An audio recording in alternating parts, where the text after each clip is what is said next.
So what's up nga pala mga guys. Ayun. Kamusta kayong lahat dyan? Oh. Ayun, it's second day nga pala ng 2024 nga pala mga guys. So andito nga pala ako para pumunta ng Labo. Punta tayo ng Labo guys. Ayun. Dadalaw tayo sa bahay ng aking girlfriend. Pero dito tayo dadaan sa may San Vicente. Tapos lagpas ito ay America Labo guys. Let's go.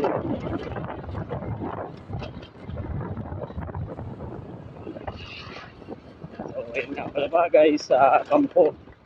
Dito sa may Gabungan. Guys, medyo pasensya na kayo sa camera natin guys kasi medyo maalog dito. Kalsada dito medyo maalog. Magpasensyahan nyo na.